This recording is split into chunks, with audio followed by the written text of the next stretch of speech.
know, the biodiesel community is made up of very diverse businesses.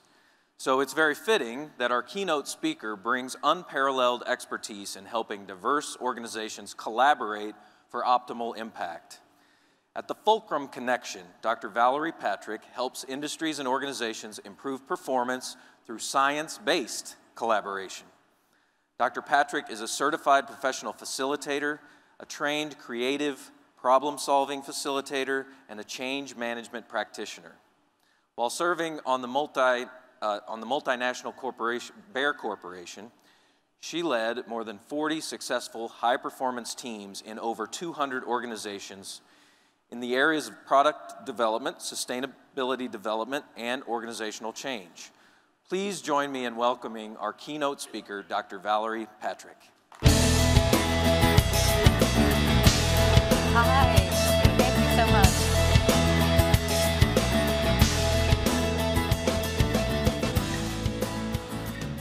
Well, hello there. I am so excited to be here.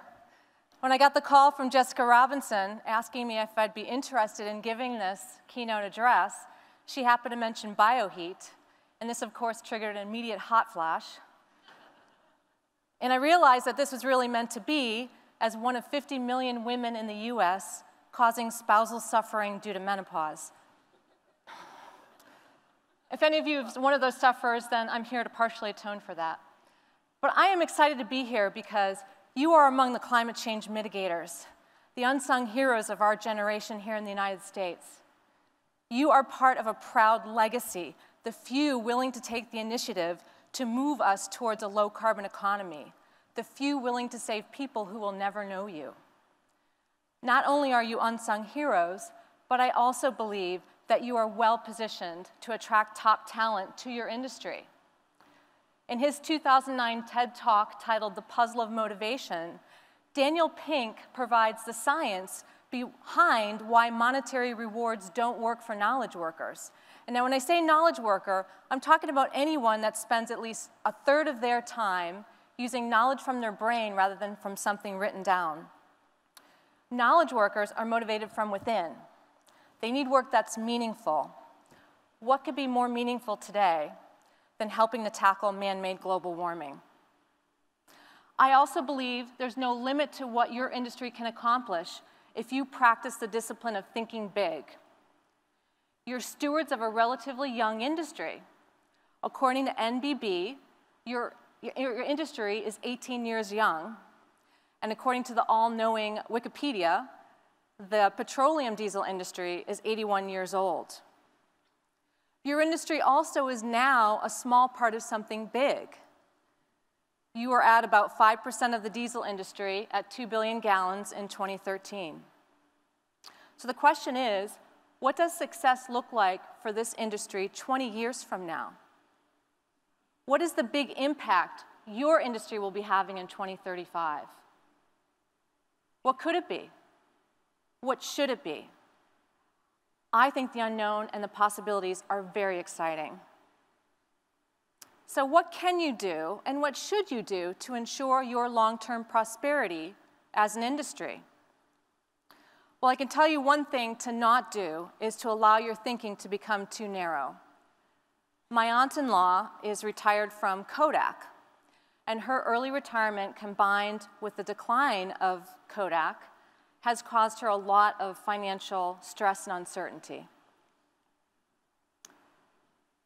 Now, amazingly, an employee named Steven Sasson of Kodak actually invented the first digital camera in 1975. But in all their wisdom, management decided to drop the product because it was viewed as a threat to their existing photographic film business. Now, management short-sightedness was not Kodak's only problem. Kodak also suffered from the wrong focus. Physicist Frank Duort said that Kodak's decline was also due to changing from a widely diversified chemical company to a company focused mainly on imaging in the early 1990s. Now, as for my aunt-in-law from Kodak, she ended up inheriting a lot of money, but we can't all be so lucky.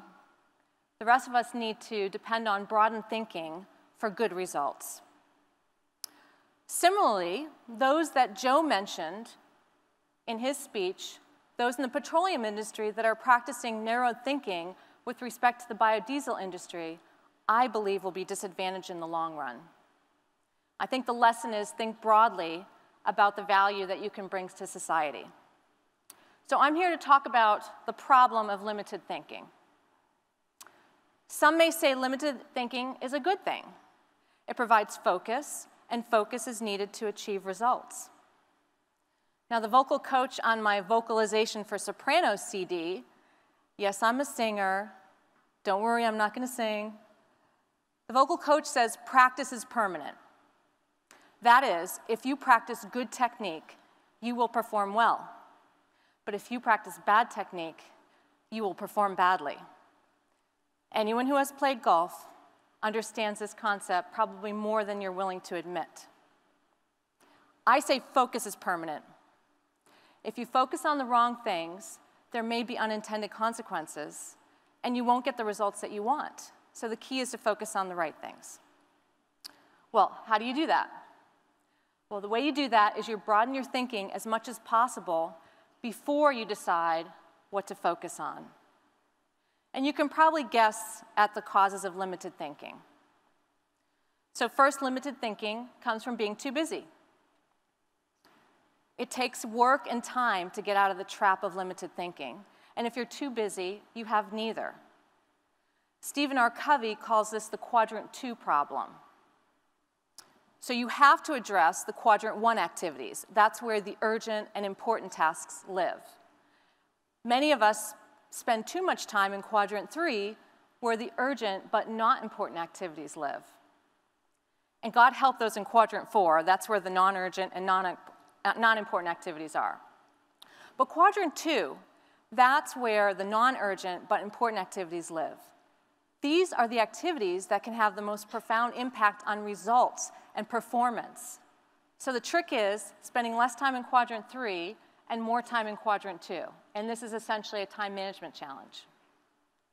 But I think another cause of limited thinking is caused by basking in the glow of yesterday's success, as in the case of Kodak. But there really is no such thing as status quo. I mean, think about it. If you have an employee that does the same thing this year as they did last year, would they get a better performance rating? If your company does the same thing this year as it did last year, will it get more market share? No, of course not. Competition doesn't stand still, neither does the market. And boy, in your case, not only does the competition not stand still, but it outright attacks you. I think limited thinking also comes from an exclusive focus on results. So a focus on the right results is good, but a focus on results to the exclusion of context is not good. So take, for example, criticizing the biodiesel industry for indirect land use impacts without asking, well, what are the indirect land use impacts of the competing sources of energy, is not taking the proper context. This is really about seeing the forest through the trees, the need to check in occasionally with the bigger picture. What's going well? What's not going well? What's happening outside your industry? What are the best strategies for growth? And how can you build a more sustainable business model? Of course, these are all Quadrant 2 activities. Now, the solution to limited thinking is, of course, broadening your thinking, which is something you really can't do by yourself. So focus in and of itself is not the problem. Focusing on the wrong things is the problem. And broadening your thinking on a regular basis helps you to find the right things to focus on for prosperity. Let's look at a situation where people naturally open up their thinking before deciding what to do. So imagine with me, either your child or an employee comes to you accusing someone else of doing something wrong to them. So in the case of the child, let's say they're complaining about a sibling. In the case of and this never happens, right? In the case of an employee, they're complaining about a coworker. So this is a situation where you're going to naturally open up your thinking before making a decision. So for example, if my brother went running to my dad and said, "Val hit me, punish her," even though my dad would be really tempted to act on that information, really tempted, he wouldn't. He would first get my story of what happened. He would talk to my two brothers and my mom, get their versions of what happened, and he would weigh all this information before deciding what action to take. And why does Dad do this? Well, because he loves his children and he wants to do right by them. But he also understands that there are consequences to his children in terms of shaping them into good, responsible citizens. But you don't have to wait until something goes wrong before you practice broadened thinking through others. Imagine if you practice this discipline with business planning. Just like you'll have a better response when something is wrong, you will have a better business plan. So if you keep to yourself, you will not reach your true potential for growth. Take, for example, the innovation story of Post-it notes. This is an innovation that I am very grateful for as a professional facilitator. Now, it was 3M research scientist Dr. Spence Silver who first developed this technology in 1968. He was looking at ways to improve adhesives for some of the tapes that 3M was producing at the time. But rather than keeping this discovery to himself, he talked to other people about it. Now, very fortunately, he talked to Art Fry, and Art Fry was really intrigued by this strange adhesive. And Art wanted to try it on his paper bookmarks that he kept in his church choir hymnal that kept falling out of the hymnal. Yes, he was also a singer. And of course, now there are over 200 Post-it products to a world of users. Now, there are some strong forces in your industry that I think make it difficult for you to practice broadened thinking. So one force is the curse of knowledge. Now, biodiesel is a technology-driven industry. I love that. I'm a trained chemical engineer. I love technology. And as a 25-year corporate veteran of Bayer, the Science for a Better Life company, I saw firsthand the damage that curse of knowledge can do. But let me first illustrate what curse of knowledge is by a simple experiment that a Stanford graduate student did. Her name was Elizabeth Newton, and she did this in 1990. Basically, what Elizabeth did was she assigned two roles to people, either a tapper or a listener. The job of the tapper was to pick a well-known song like Happy Birthday and then tap out the rhythm on the table. The listener's job was to name that tune. Now, before the tapper tapped out the song, Elizabeth would ask them, what do you think is the probability that the listener is going to guess your song? And the tapper on average said, half and half, 1 and 2, 50%. The data said 2.5%, which is 1 in 40. So when the tapper taps, he's hearing the tune playing along in his head to the taps, but all the listener is hearing is this weird Morse code.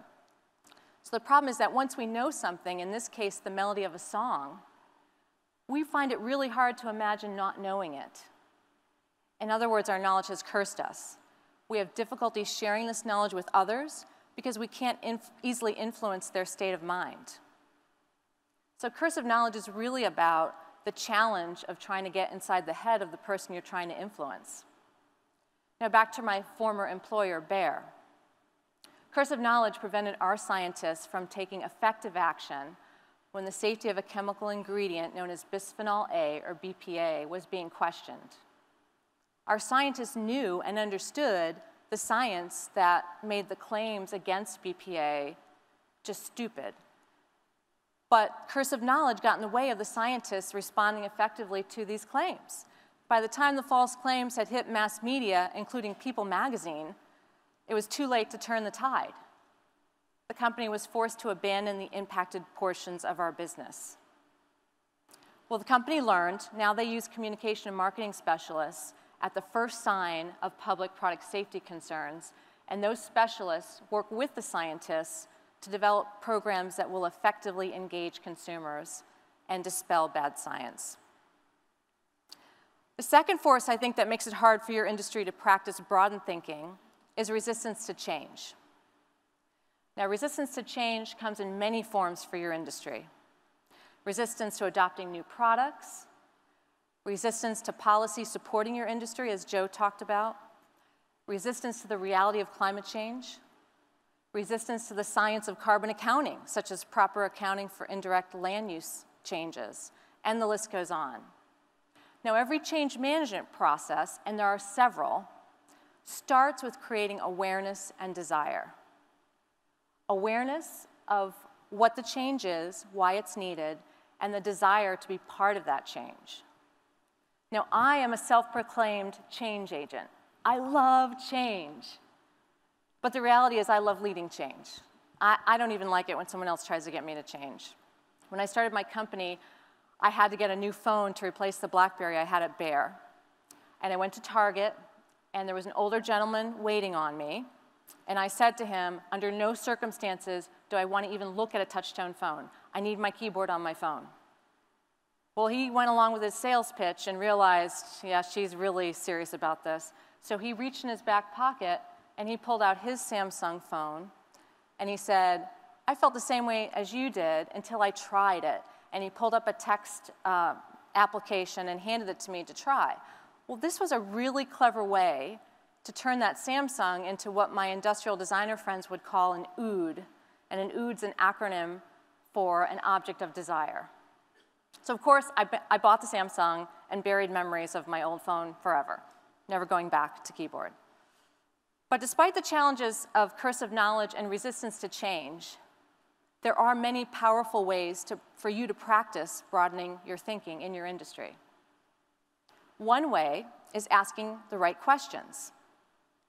Now, asking the right questions not only helps in working with others, but good questions can do many things. Good questions can direct our efforts in worthwhile directions. Good questions can generate new knowledge and get information toward a worthwhile purpose. Good questions can educate and solve problems, and good questions can lead to a new discovery. So in short, questions provide something new and useful to us. And new and useful is a definition of creativity. So really, questions are about catalyzing creativity. Now, Michael Stevens combines the art of asking intriguing questions with the creativity of providing an answer that's authentic and educates the listener on as many science, technology, engineering, and math concepts as possible. And he does this in an interesting and relevant way. He has a TED Talk that's called, How Much Does a Video Weigh? The question seems preposterous, and you're wondering, how can he possibly answer this question? So of course, you're drawn right in to see what the answer is. Phil McKinney uses what he calls killer questions as a method to solve problems and develop new products and services in the workplace. So the right questions can provide a new perspective on a challenge. Any of you who have seen DeWitt Jones's video called Celebrate What's Right with the World will recognize this picture. Now, DeWitt Jones was a photographer for National Geographic, and he tells the story of wanting to get a picture of a field of flowers. But when he got to the field, the lighting wasn't quite right, so he left and took some other pictures. And then when he returned to the field, it was full of all these puffballs, and he was really disappointed. But the lighting was good, so he decided to work with what he had and started to look at the field from all different perspectives. And you can see that the result is spectacular. So another way to broaden your thinking is to change your perspective. And of course, there are all sorts of techniques for businesses to change perspective. So one way is to look at unrelated adjacent industries to explore opportunities for synergy and innovation. A second way to change perspective is to force connections with trends and with mega challenges. So climate change would be an example of one mega challenge, and others are things like water quantity, waste management, food waste, ecosystem health, and so on. Now, a third way to change perspective is to engage with subject matter experts who are outside your industry. I think the Wright brothers story is an example of the value of a new perspective. Now, the Wright brothers spent $2,000 in 1903 of their own money for the first successful manned flight. Samuel Langley, on the other hand, spent $70,000 of money from both the government and other sources and failed at the first attempt at manned flight. Now, Langley was a renowned scientist at the time, while the Wright brothers didn't have any degrees. The Wright brothers ran a printing press and a bicycle shop to fund their efforts. Langley and his team put their effort into extending the work from their successful unmanned flight, so they focused on building a bigger motor for manned flight. But the Wright brothers pursued a different perspective. They thought that, like a bicycle, it was important to get the balance right and steering correct before worrying about the motor. And of course, the Wright brothers were right. Now, you can't be an expert in all areas, but you do need to dig deep in content to be able to innovate. And a proven approach is to collaborate with subject matter experts from other fields. So broadening your thinking can happen from asking what else you should be thinking about and seeking people knowledgeable in those areas to explore. But it's not enough just to engage subject matter experts. In order to truly broaden your thinking, you need to keep an open, non-judging mind when they are speaking. And one of Steve Covey's 7 Habits of Highly Successful People speaks to this, called seek first to understand and then to be understood. So you need to establish a climate where the subject matter experts feel safe and supported in contributing their expertise, and where those who need the new perspective are practicing this habit of listening to understand.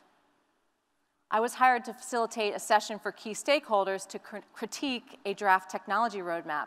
And the reason I got the project was because the project leaders had gone to another workshop and were very frustrated.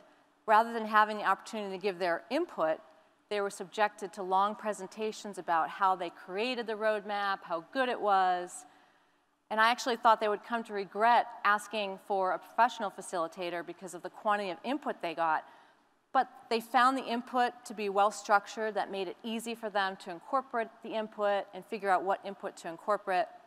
But more importantly, the participants in the workshop became proponents and collaborators for that roadmap going forward. So another way to broaden thinking is collaborating with others to explore possibilities and help inform best actions and path forward. And the good news is that there are many different proven techniques to do this. Techniques like creative problem solving, the driver's model for strategy development, customer-focused new product development, team collaboration assessment, appreciative inquiry, and more. Now, resources for these techniques are being provided separately if you want to learn more about them. But let's just look at the results of using one of these techniques, the creative problem-solving approach. While at Bayer, I was asked to facilitate a workshop for Bayer Material Sciences North America executive team. They wanted to generate ideas for cost savings and collaborate on a strategic path forward. The workshop actually resulted in the insight that the cost structure should be informed by how they plan to grow the business rather than by an arbitrary cost reduction target. So the workshop planted the seeds for what became known as the Competitiveness Transformation Project at Bayer Material Science. And the project was very successful. It reduced selling general administrative expenses by 25%, or $100 million, reduced workforce by 30%, and it did enable future growth in a highly effective and efficient manner. Now, the competitiveness transformation would not have been possible without several strategic partnerships that were established to outsource core business functions effectively. And strategic partnering is also a very powerful method to grow from innovation. The Solar Impulse is one of 50 business examples of collaboration that was documented by Co-Society in 2013. With the Solar Impulse, Semper, Altran, Solvay, Omega, and Deutsche Bank collaborated to build this first solar-powered airplane. And with additional sponsors, this plane has since flown across Europe and across America, and this year they're planning a round-the-world flight. As you can imagine, the flights are getting the message out about the potential for clean energy. And the participating companies, Bayer included, are showing their commitment and ability to innovate for the future, and they're winning additional business as a result. So limited thinking gets in the way of realizing full growth potential. Realizing your full potential comes from focusing on the right things, because focus is permanent. Now, there are some strong forces making it difficult to practice broadened thinking in your industry. One is the curse of knowledge, and the other is resistance to change. But there are many different ways to broaden your thinking. For example, asking the right questions, seeking those new perspectives, creative problem solving, strategic planning, and partnering. And you can practice broadened thinking each and every day in your companies, within your operations, within your supply chain, within your trade association, and even here at this conference. So I and future generations are really counting on the success of this industry and your role in powering our low-carbon future. So for your well-being, think alone, but for society's well-being, think with others. As an American poet who wrote 5 best-selling books of poetry before he died at the age of 13 from a rare form of muscular dystrophy, knew anything is possible through collaboration. Now, the Boston Tea Party that Joe talked about in protest of the Unfair Tea Act of 1773 set the stage for the American Revolutionary War and the Declaration of Independence that funded our great nation. But the Boston Tea Party would not have been possible without the collaboration of the Sons of Liberty. I can't wait to see what great things your industry is going to do through collaboration in the coming years.